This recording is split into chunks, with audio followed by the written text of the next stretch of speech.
Quando o Espírito de Deus se move em mim, eu danço como o rei Davi. Quando o Espírito de Deus se move em mim, eu danço como o rei Davi. Eu danço, eu danço, eu danço como o rei Davi. Eu danço, eu danço, eu danço como o rei Davi. Eu danço como o rei Davi. Quando o Espírito de Deus se move em mim, eu pulo como o rei Davi. Quando o Espírito de Deus se move em mim, eu pulo como o rei Davi. Eu pulo, eu pulo, eu pulo como o rei Davi. Eu pulo, eu pulo, eu pulo como o rei Davi.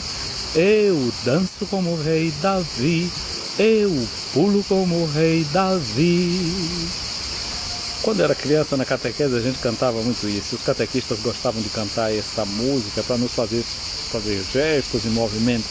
Vocês sabem, né, que a pessoa, para aprender, precisa envolver todos os sentidos que necessário seja, né? A visão, porque tem gente que é mais visual, tem gente que é mais auditiva, e se a gente usar bem os órgãos dos sentidos para a pessoa poder ouvir melhor e aprender melhor. E tem os outros canais que são chamados sinestésicos, né? De fazer movimento, né? O movimento, o cinema significa, vem da origem dessa palavra, né? É a imagem que você vê em movimento. Portanto, os catequistas faziam esse tipo de dinâmica porque aquilo nos despertava e a gente podia ouvir melhor o que ele tinha para dizer. Então aquela é uma outra música que é mais recente, né? Davi dançou na olaria de Deus. Davi dançou na olaria de Deus. E desce como um vaso velho e quebrado, e sobe como um vaso novo. E desce como um vaso velho e quebrado, e sobe como um vaso novo. Ninguém fica esperando que eu vou fazer coreografia, porque não vou. Não sou bom disso, não. Mas olha só, por que estamos entrando nessa história aqui dessa dança, disso, daquilo outro? Na Bíblia, já no Antigo Testamento, no iniciozinho, o livro do Êxodo mostra como Maria, a irmã de Moisés, e outras mulheres com os tamborins na mão, elas dançavam de alegria pela libertação que Deus realizou na vida delas. E o rei Davi, né, entrou classicamente nessa música que eu cantei aqui, nessas duas, pelo menos justamente porque ele, diz o livro de Samuel 2, no capítulo 6, versículo 14, que ele, quando a arca de Deus estava sendo levada, ele dançava diante da arca de Deus. E ali o verbo utilizado pode ser o verbo dançar ou pode ser o verbo saltar. Nas línguas antigas, saltar e dançar são traduzidos quase que da mesma forma. Saltar, em língua latina significa isso. Dar saltos, que pode ser saltos ritmados, ou pode significar também o próprio verbo dançar. O Salmo 149, 150 fala de usar tamborins no louvor a Deus e dar voltas, né, dançando na presença de Deus. Hoje em muitas comunidades, né, existem ministérios na liturgia, né, que tentam entrar no espírito da liturgia com a dança, né, uma dança que seja um dançar na presença de Deus. Porque liturgia significa ação, ergeia, né, a palavra ergon, está dentro disso aí a palavra ação, que é uma ação do povo. Então a liturgia também ela é feita de gestos, de muitas ações, de incensar, de sentar, de fazer uma procissão. E nos tempos modernos, sobretudo pensando em uma liturgia que seja inculturada, em muitos lugares, né, se tem avançado nesse sentido de inculturar também uma dança, porque em muitos povos a dança faz parte do próprio culto, da expressão do louvor a Deus. Pensemos, por exemplo, em nós que somos de raiz africana, de matriz africana, como dentro da África é impossível pensar em canto que não seja acompanhado de um movimento do corpo também, né? Essas línguas tem lá um movimento mais rápido ou mais simples, né? Buana, buana, buana, uturu, mie, uturu, uturu, uturu, mie, uturu, mie, uturu, mie. Cristo, Cristo, Cristo, Otoro mie, Otoro, Otoro, Otoro mie, Otoro mie, Otoro mie, Buana, Buana, Buana, Otoro mie, Buana, Buana, Buana, Otoro mie, Otoro, Otoro, Otoro mie, Otoro mie, Otoro mie. Tá querendo saber o que foi que eu cantei, né? Nada mais, nada menos do que Senhor tem de piedade de nós, Cristo tem de piedade de nós. Mas isso na África é impossível que a língua swahili, não é? É impossível que se cante isso e não se movimente, não se entre também com o corpo na música. Que, digamos assim, o ritmo já pede isso. Então o corpo que entra, que dança.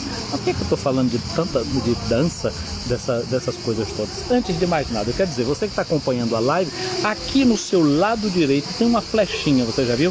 Tem uma câmerazinha com mais, que é quem entra para querer entrar na conversa também. Tem um pontinho de interrogação, que é onde você fala, e tem uma flecha. Então você que está aí, toca nessa flechinha aí, ela vai ser direcionada para alguém e você manda essa live para 5 pessoas, para 5. Bia Cláudia, você está chegando agora. Ana Barreto, eu estou dizendo, quem está acompanhando aqui a live, olha aqui no lado direito do seu celular, tem uma setazinha para o lado de cá. Você tocando naquilo ali, você pode mandar esta transmissão que está saindo aqui ao vivo para 5 pessoas, para 10, para 20, para 30. Eu estou sugerindo para 5, pode mandar para mais pessoas também, né? Vai mandando aí, vai virando, fazendo chegar a gente. E eu estava falando, né, dessa coisa da dança, de Davi que dança, na África, dentro dessa cultura. Quem vai chegando atrasado depois pega o áudio, o vídeo desde o início e pega esse discurso. Mas por que eu estou falando nessa questão da dança? Estou falando da dança porque o evangelho de hoje, nós começamos a ler o Evangelho segundo Mateus, no capítulo 14, versículos de 1 a 12, e o evangelho de hoje nos coloca no contexto de uma realidade de uma festa, que era a festa do aniversário do rei Herodes. Herodes era um dos tetrarcas, porque Herodes o Grande, que foi aquele que perseguiu as crianças de Belém com a intenção de matar Jesus, não é? Porque quando ele soube que os magos passaram lá por Jerusalém, deram essa notícia, ele, com medo desse rei que estava crescendo, porque Herodes era chamado de Herodes o Grande, porque Herodes era um grande empreendedor, reformou o templo, fez fortalezas, era realmente um grande empreendedor. Mas assim como ele era grande nas coisas que ele fazia, na administração que fazia, ele, além de ser megalomaníaco, ele também tinha um medo muito grande. Era cheio de medo. Então, ouvindo falar de um rei que tinha nascido, ele ficou apavorado com alguém que pudesse roubar a sua coroa. Então, ele mandou eliminar aquelas crianças de Belém com esta intenção de eliminar o menino Jesus. Agora, o que é que a gente vê? Ele teve 5 filhos e divide o seu reino em 4 partes.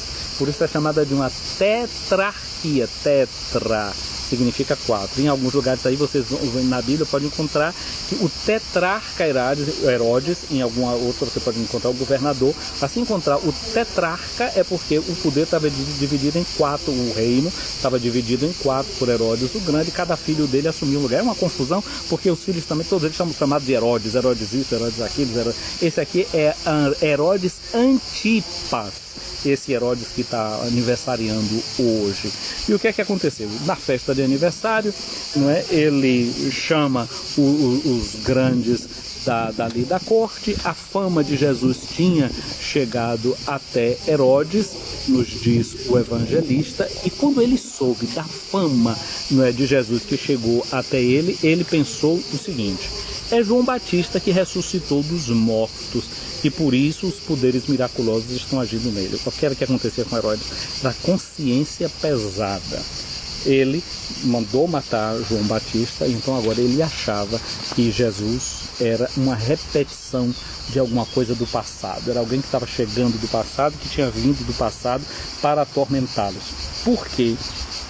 Quando eu fiz a meditação sobre o período da Páscoa, na oitava da Páscoa, se você quiser vai lá escutar esses áudios, tem um deles, dos vídeos, tem um deles que eu comento sobre quando Jesus chega, que ele diz para os discípulos reunidos: a paz esteja convosco, ou seja, Shalom na língua dele, Shalom Aleichem. Então o que é que está por detrás disso? É porque quem morria crucificado, as pessoas todas ficavam com medo que o fantasma viesse para assombrar as pessoas, para perseguir as pessoas. Por isso Jesus ressuscitado, quando ele chega, ele dá paz às pessoas, para mostrar que ele não é alguém que está vindo do mundo dos mortos para atormentar os vivos. Herodes está aqui com a consciência pesada do que ele tinha feito para João Batista, e ele pensa que é um defunto que está vindo para atormentar a vida dele. Olha, como é bom quando a gente se relaciona bem uns com os outros, né? Porque quem garante a você que eu vou estar aqui amanhã, não é verdade? Quem garante que você vai estar aqui amanhã? Portanto, criar boas relações, de modo que a gente esteja tão tranquilo em relação uns com os outros, que a gente não fique com a consciência pesada nas relações da gente, né? Ser bons na forma de viver. Tinha alguém que diz assim: olha, seja tão bom na medida que você vive, para que até o dono da funerária, quando tiver que vender o seu caixão, ele sinta um peso no coração dele. Olha que palavra muito interessante. Aprender a viver bem, saber viver bem, para não precisarmos chorar remorsos do passado. Herodes está aqui um pouco vivendo com estes seus remorsos nesse momento. De fato, continua Mateus explicando essa história de Herodes, né? De fato, ele tinha mandado prender João e amarrá-lo, colocá-lo na prisão por causa de Herodíades, a mulher do seu irmão Filipe. Pois João tinha dito a Herodes: não te é permitido tê-la como esposa. Não te é permitido tê-la como esposa. Herodes queria matar João, mas tinha medo do povo, que o considerava como um profeta. Por ocasião do aniversário de Herodes, a filha de Herodíades dançou diante de todos e agradou tanto Herodes que ele prometeu com juramento dar a ela tudo o que pedisse. Dizem que o nome dessa menina era Salomé. Salomé vem da mesma raiz que vem o nome Salomão e que vem a palavra Shalom, ou Jerusalém, que significa cidade da paz. O nome dessa menina, portanto, significava isso: paz, pacífica. Mas parece que essa menina ficou muito perturbada com uma coisa que aconteceu. Porque quando ela agradou tanto assim o rei, que ele fez esse juramento, a pobrezinha perdeu a paz. E ela vai correr para sua mãe. É uma menina que sabia cuidar muito bem do seu corpo, sabia dançar muito bem, sabia encantar com o seu corpo, mas infelizmente a cabeça estava vazia. Você conhece aquele ditado que diz assim: cabeça vazia, oficina do diabo? Pois bem, a pobrezinha da Salomé estava assim. Com o corpo ela sabia como fazer tudo bem, agradar e encantar a todos, mas com a cabeça, aí a gente já tem o que falar. E agora ela vai e pede a opinião da mãe. Tem uma coisa que a gente precisa saber: a consciência da gente precisa ser uma consciência bem formada. O Concílio Vaticano II, num documento chamado Gaudium et Spes, Alegria e Esperança, diz que a consciência é um sacrário onde Deus está presente. E aí a gente deve ser uma dessas pessoas que deve saber escutar a voz da consciência. E a pergunta também para nós é: quem é que forma a sua consciência? Porque quando a consciência não é bem formada, a consciência pode ser deformada. Infelizmente, Salomé teve a sua consciência deformada pela influência da sua mãe. Eu pergunto para você: quem é que você deixa formar a sua consciência? Quem é que você deixa penetrar nesse santuário profundo da sua consciência? Ajuda a formar a sua consciência? Ou infelizmente às vezes a gente vai deixando que tenha muitas influências externas a tomarem conta da consciência da gente? Hoje em dia é o mundo dos influencers, os influencers digitais. Gente que influência digital pode fazer também de você uma espécie de marionete. Lembra das marionetes? As marionetes também, elas são movidas com os dedos Pois é, a gente tem que ter cuidado para não ser vítima da digitalização, que pode reduzir a consciência da gente a uma espécie de marionete. A menina sabia se mover muito bem diante do palco, mas no palco da sua consciência ela não sabia como se comportar. E a mãe faz da filha uma marionete. O que foi que Herodíades fez? Ela disse para a filha, instigou a filha dizendo, diz para Herodes, dá-me num prato a cabeça de João Batista. A menina ouviu o conselho da mãe e foi até o rei. E o rei ficou triste por causa do juramento diante dos convidados e ordenou que atendessem o pedido dela. Mandou cortar a cabeça de João lá no cárcere. Depois, a cabeça foi trazida num prato, entregou à moça e esta levou para sua mãe. Os discípulos de João Batista foram buscar o corpo e enterraram, e depois foram contar a Jesus. Minha amiga, meu amigo, gostaria de voltar ainda alguma coisa sobre o que a gente está falando da consciência, da formação da consciência. Hoje nós estamos concluindo o mês de julho e concluímos o mês de julho com a celebração da memória de Santo Inácio de Loyola. Parece brincadeira, né? Mas o primeiro mês do segundo semestre já se foi. Santo Inácio de Loyola era um militar que se converteu. Ele estava numa guerra e a perna dele foi atingida por uma bala. São 500 anos este ano da conversão de Santo Inácio de Loyola. Santo Inácio de Loyola deixava que sua mente fosse formada pelas leituras que ele fazia. E as grandes leituras que Inácio gostava era ler a vida de cavalheiros. Estou aqui com a minha amiga Coelho de Leitores, ela gosta muito de leitura. Em dia desse, numa das postagens dela, ela colocou ali o livro de Cervantes, não é? Dom Quixote. Pois bem, eu acho muito bonito, né? Que tem aquela noite na qual o cavaleiro põe as suas armas ali diante da noite, durante a noite no pátio, né? Faz aquela vigília diante das armas e ele tem a sua grande Dulcineia, né? A que ele amava muito. Para Santo Inácio, depois, a grande Dulcineia da sua vida vai ser a igreja de Nosso Senhor Jesus Cristo, a esposa de Cristo, que ele vai aprender a amar. Portanto, dos romances que Inácio gostava era esse tipo de romance, de cavalheiros, esse tipo de coisa. E ele estava num palácio onde não tinha nenhum livro de cavalaria. O livro que tinha lá trouxeram para ele ler, que era o chamado Flor dos Santos, Flos Sanctorum. E Inácio começou a ler a vida dos santos. Na medida que ele lia a vida dos santos, ele começou a notar uma coisa dentro dele. Inácio era um fino psicólogo. E ele começou a notar que quando ele lia livro de cavalarias, ele se empolgava com o romance, mas depois ele notava no coração dele que ficava um gosto amargo, ele se sentia vazio depois do que ele lia. É como muitas vezes a gente, né, se perde em certas programações por aí afora, assiste isso, assiste aquilo, depois quando você vê, você só se cansou, sua mente não encontrou paz. E na medida que ele lia a vida dos santos, ele sentia que tinha alguma coisa que atraía a sua vida. E tinha um outro detalhe ainda, nascia nele o desejo de querer fazer aquilo que os santos também faziam. E ele dizia numa frase que em latim se diz assim: Si isti et iste cur non ego. Se estes e estas, por que não eu? Se esses santos conseguiram, se Santo Agostinho conseguiu, se São Francisco conseguiu, por que é que eu não consigo? Se Santa Clara conseguiu, Santa Maria Madalena conseguiu, por que é que eu não consigo? Ele se decidiu daquele momento em diante a tentar viver realmente a sua grande vocação, como vocação à santidade. E ele começou a atrair muitos jovens na faculdade de Paris, e depois ele veio aqui para Roma e fundou a chamada Companhia de Jesus. Inácio nos faz aprender uma coisa: nós devemos viver neste mundo como peregrinos, estamos de passagem. Ele nos ensina que a vida é uma peregrinação. Outra coisa que Inácio ensinou foi: nós devemos e podemos encontrar Deus em todas as coisas e todas as coisas em Deus. Na natureza que Ele cria, nos relacionamentos com as pessoas.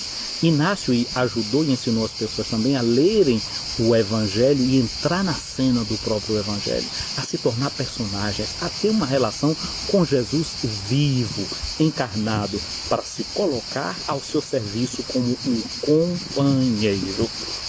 Outra coisa forte da espiritualidade de Santo Inácio é chamada contemplação para adquirir o amor. Você vê como você é amado por Deus, como Deus tudo fez próprio. E diante de todo o amor de Deus por nós, ele mandava a gente se fazer uma pergunta. Foi o que eu já fiz por Jesus? O que é que eu faço por Jesus? E o que é que eu farei por Jesus? Essas 3 perguntas são fundamentais para colocar a vida da gente de cabeça para baixo, para modificar as coisas. E ele ensina também a fazer o chamado discernimento dos Espíritos, a discernir qual é a vontade de Deus e aceitar a vontade de Deus na nossa vida. A vontade de Deus deve ser abraçada em qualquer circunstância. Inácio diz, a gente não deve desejar saúde ou doença. Se para fazer a vontade de Deus corremos o risco com a saúde, não tem problema, a gente abraça a vontade de Deus. O importante é que a gente dê glória a Deus. A máxima de Santo Inácio era ad maiorem Dei gloriam, tudo para maior glória de Deus. Tudo fazer somente buscando a glória de Deus e nada mais do que isso. E nesse aspecto de buscar a glória de Deus e só a vontade de Deus, Inácio nos ensina a fazer discernimento. Discernimento não é escolher entre uma coisa boa e uma coisa ruim. Nós vimos aqui na história de João Batista. João Batista viu que Herodes estava morando com a mulher do seu irmão. Isso era uma coisa ruim, não precisava discernimento para isso. Bastava o mandamento diz, não cometerás adultério. Entre uma coisa ruim e uma coisa boa, a gente segue o mandamento de Deus. Porém, entre uma coisa boa e uma coisa que é a melhor, aí a gente precisa do discernimento para escolher a coisa melhor, aquela mais útil, a melhor para a nossa salvação. Dançar é uma coisa boa? Sim que é muito bom. Poder encantar alguém com a dança da gente porque a gente sabe dançar bem é bom? Claro que pode ser muito bom. Mas ali agora, entre escolher entre o que pedir ao rei que te faz uma proposta como essa, o que eu devo fazer para que salve a minha vida? Essa era a questão com a qual a pequena Salomé teria que se confrontar. Como ela não soube fazer um discernimento, ela se deixou influenciar pela opinião de sua mãe e promoveu a morte de alguém. Quando a gente não cuida do coração da gente, quando a gente não sabe fazer as escolhas corretas, a gente pode se perder. Portanto, no dia de hoje, celebrando o Santo Inácio, concluindo esse mês de julho, estando diante dessa mocinha aqui, a Salomé, eu gostaria de dizer uma coisa para a gente. É preciso a gente formar bem o corpo, é preciso a gente cuidar da nossa saúde, é preciso a gente cuidar do nosso físico, mas é sobretudo necessário que a gente cuide da nossa mente e do nosso coração. Uma mente sã num corpo sadio. Um corpo sadio precisa ter também uma mente sã que o acompanhe para que a gente se desenvolva não apenas fisicamente, mas sobretudo intelectualmente, psicologicamente e espiritualmente. Então, concluamos esta nossa semana e eu gostaria de concluí-la também. Tem dia que eu fico tentado, todo dia eu queria fazer uma homilia, uma catequese sobre a coleta da missa que a gente tem durante a semana. Eu fui tentado um dia ou outro, fui deixando ele sempre ficando preso aqui na leitura do Evangelho do dia. Mas eu queria apenas dar uma passagem muito rápida nessa parte que a gente chama de eucológica, que é a parte das orações. Não é porque dentro da liturgia tem aquela parte, digamos assim, que desce. Lembra aquela música da irmã Miriam, né? Ergo bem alta esta Bíblia, ei-la entre nós o bom Deus. É bênção que a terra desce, é prece que sobe ao céu. É bênção que a terra desce, é prece que sobe ao céu. A palavra que a gente ouve é aquela bênção que desce da parte de Deus para nós. A oração que a gente faz é a prece que sobe ao céu. Então é interessante também a gente se deixar catequizar pelas orações da igreja. A liturgia da igreja é a grande catequista, a grande escola de espiritualidade. E olha só o que disse a oração que a gente estava acompanhando na missa durante os dias do tempo comum, quando não teve um santo para celebrar. A gente dizia assim: ó Deus, sois o amparo dos que em vós esperam. Sem o vosso auxílio, ninguém é forte, ninguém é santo. A gente está falando aqui de Santo Inácio, que a gente está celebrando hoje, celebramos outros santos durante a semana. Pois bem, ninguém pode se santificar sem o auxílio de Deus, sem a ajuda de Deus. É Deus que nos santifica. E qual é a vontade de Deus? Eu dizia, né? Santo Inácio nos ajuda a encontrar a vontade de Deus, a acolher a vontade de Deus. Qual é a vontade de Deus? A nossa santificação. Esse é um metro que a gente deve ter sempre diante dos olhos. O que eu vou fazer, o que eu vou deixar de fazer, me torna mais santo ou menos santo? Aí é o parâmetro é esse. A vontade de Deus é que eu fique mais santo, ou seja, mais semelhante a Ele, com os sentimentos de Jesus e do seu Pai. Então, sem o vosso auxílio, ninguém é forte, ninguém é santo. O pedido aqui vem agora, né? Porque primeiro a gente chama Deus de amparo do que vos espera. A oração é sempre essa, um vocativo, ó Deus, ó Pai, seja lá com uma vírgula, um vocativo, e depois vem um aposto, um desdobramento em que a gente explica, diz alguma coisa de Deus. Então, nessa oração de hoje, a gente chama a Deus de amparo dos que esperam nele e auxílio, né? Deus considerado como um amparo e como auxílio. Quase a gente diz como uma rocha, aquela rocha sobre a qual a gente edifica a casa nossa. E diz, né, que sem o auxílio dele, ninguém é forte, ninguém é santo. E agora vem o pedido, que é a terceira coisa que vem. O vocativo, um desenvolvimento de quem é Deus, um esclarecimento como é que a gente enxerga Deus, e o pedido de graça. E o pedido da graça é: redobrai de amor para conosco. A gente é ousado, né? Deus já tem amor e a gente peça que Deus redobre, né? 2 vezes aquela quantidade de amor. Mas a liturgia nos ensina isso, nos ensina a ousadia. É como diz na oração do Pai Nosso: ousemos dizer Pai Nosso que está nos céus.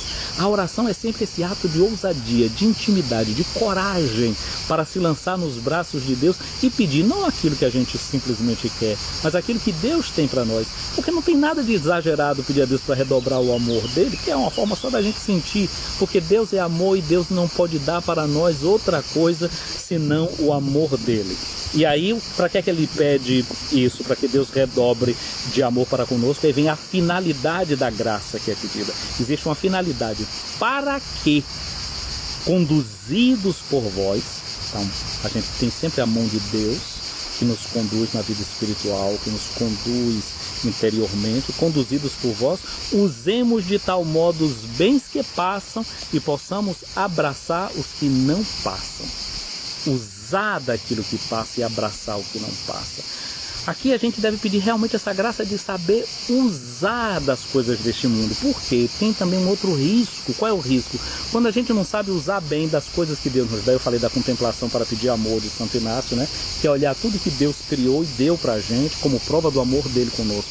Porque senão a gente pode correr o risco de abusar, não usar, mas abusar daquilo que Deus nos dá. Abusar da saúde. Eu falava disso, né? De um corpo sadio numa mente sadia. Porque senão a gente abusa tem gente que até, para ficar bombado, né? Abusa de todos os meios possíveis, para ficar com uma boa aparência, com aquilo outro, mas dentro está murcho.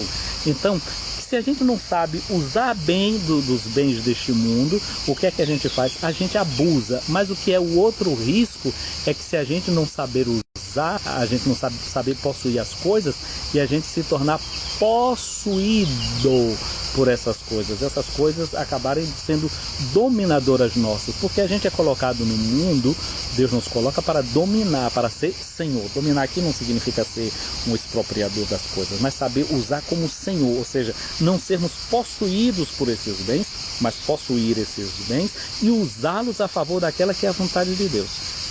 Se para fazer a vontade de Deus vem riqueza, que a gente use a riqueza. Se para fazer a vontade de Deus vem pobreza, São Francisco de Assis viveu na pobreza completa. Santa Teresa de Ávila recebeu tanta ajuda, fundou tantos monastérios. Não importa, o importante é o que Deus quer para você. Se o que Deus quer para você é uma vida na qual você realiza a vontade de Deus com os bens, você abraça os bens. Se Deus quer que isso seja realizado numa pobreza, como São Roque, por exemplo, termina empesteado, deixou tudo, cuidou dos leprosos, né? Mês de agosto começa amanhã, então por isso eu já estou lembrando esse exemplo. Não é?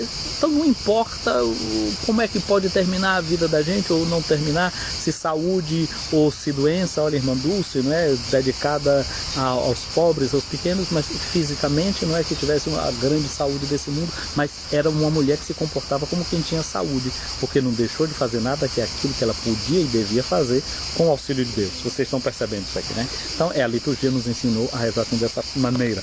Eu vou ver se na semana que vem como é que eu faço isso, em outros dias dias, talvez, penso que não devo fazer isso no final de semana, talvez seja uma coisa para o dia de domingo, ou no máximo para segunda-feira, tentar aprofundar o espírito das orações, das coletas e de outras orações da missa, para que a gente possa entrar nesse dinamismo da liturgia. É bênção que a terra desce, é prece que sobe ao céu. Porque na medida que a gente reza, a igreja acredita no que reza e reza o que acredita. Portanto, formamos a fé e o coração da gente a partir da oração. O Senhor esteja acima de ti para te proteger, o Senhor esteja à tua frente para te guiar, o Senhor esteja atrás de ti para te defender, esteja ao teu lado para te acompanhar, dentro de ti para te abençoar. Que a bênção de Deus Todo-Poderoso, Pai, Filho e Espírito Santo, desça sobre ti, minha amiga, meu amigo, e permaneça para sempre. Vamos aqui ver se a gente consegue saudar as pessoas que estão presentes nessa live. A Ivete Mota, um abraço para você, para a Dayara, para Maria Belarmina, Manuel Roque, Rose Santos, Anne Cunha, uma bênção para ti, Anne Cunha, né? Já demos essa bênção aqui agora. Parabéns então para Bia Cláudia Freitas, hoje é o teu aniversário, parabéns, né? Fazemos como os italianos cantam aqui, né? Tanti auguri a te, tanti auguri a te, tanti auguri a te, tanti auguri a te. Então, muitos anos, muitas felicidades e bênçãos de Deus para você. Nós cantamos os parabéns para você e que seja a sua vida para bem, para o bem de todos aqueles que estão ao seu lado. Um abraço para a Luciana, um abraço para Leo Passos, aqui nos acompanhando, para Célia Betiol, para Mari Caldas, para Genilza Lisboa, Coelho Leitores, bom dia, para Maurício Pintor, um abraço para você, que você pinte muito hoje, mas não pinte o 7, para Rita de Cássia, para Angélica Teixeira, Paulo Reisena, Rita de Cássia, Irmã Eronildes, os parabéns de Irmã Eronildes é amanhã, o mês de agosto começa com o aniversário da Irmã Eronildes, um abraço para ela, não é, que vive uma espiritualidade própria dos redentoristas e tem um aniversário no dia de Santo Afonso Maria de Ligório, que é fundador dos redentoristas. Um abraço para Ana Maria Barreto, para o Padre Rani Guerra, para Landerson Lopes, para Carla Gripe aí, né, Carla? Aproveitando a cidade maravilhosa, né? Ela foi daqui de Roma, passa as férias no Brasil. Já disse para Padre Edson Nascimento, ou não, disse, eu não disse agora.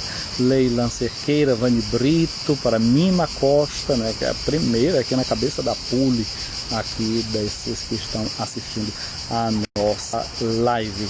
Oh Deus, deixa eu ver aqui, parece que foi chegando gente aqui para baixo, deixa eu ver aqui se eu consigo chegar. Eliane, um abraço para você, Eliane, Deus te abençoe, acho que a Eliane está morando aí em Feira de Santana, eu acho, né, que é isso assim. Muito bem, então um abraço para cada um de vocês. Tem uma pessoa aqui que eu vi aqui antes, na hora que eu estava começando a live, eu vi que começou a seguir exatamente agora de manhã, a Amanda França, né? E se você vai lá naquele, como é que chama esse negócio? Eu não sei como é que pronuncia, não. É Reals, sei lá como é que chama esse negócio. Eu pus ali, que é uma forma condensada da meditação de hoje. Vão lá, né, naquele, curte, taca o dedo no curtir.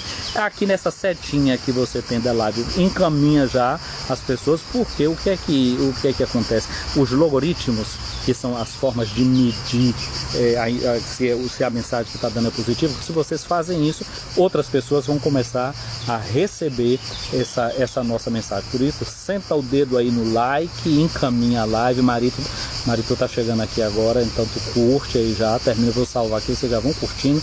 Quando eu chegar em casa, eu vou colocar lá no canal do YouTube, vamos lá, curtam também, mesmo que já viu, entra lá e curte só isso, porque assim você está dizendo pro logaritmo. O logaritmo não só entende like, eles interpretam o like que você está dando. Você precisa conhecer essa linguagem. Então, estou dizendo aqui, tem uma setinha aqui do lado, quando você começa a assistir a live, você já encaminha para alguém aí. Não dá para 5, 10, 15, 20, 30 mil pessoas, sei lá, quanto é que você tem na lista. Depois curte. As curtidas são formas de a gente valorizar a mensagem e dizer para outras pessoas que elas assistam. Eu vi aqui um abraço também para Cássia, para Eliane, né? Ela está morando em Feira de Santana, assim, a Eliane eu conheço, é dos tempos nossos de Amargosa. Para as colegas dele aí, muito bem, um abraço para todos vocês aí, as colegas de Anne Cunha aí, de trabalho, bênção de Deus para você. Agora você pega, encaminha a live para elas aí, suas colegas de trabalho, né? Para que elas vejam aí que a gente mandou um abraço e lembrou nelas. Então, a nossa oração por cada um de nós nesse dia. Pai nosso que estás no céu, santificado seja o vosso nome, venha a nós o vosso reino, seja feita a vossa vontade, assim na terra como no céu. O pão nosso de cada dia nos dai hoje, perdoai-nos as nossas ofensas, assim como nós perdoamos aqueles que têm ofendido. Não nos deixeis cair em tentação, mas livrai-nos do mal. Amém. Fiquem com Deus, bom início de fim de semana, minha amiga, meu amigo. Com alegria estar aqui em sua companhia.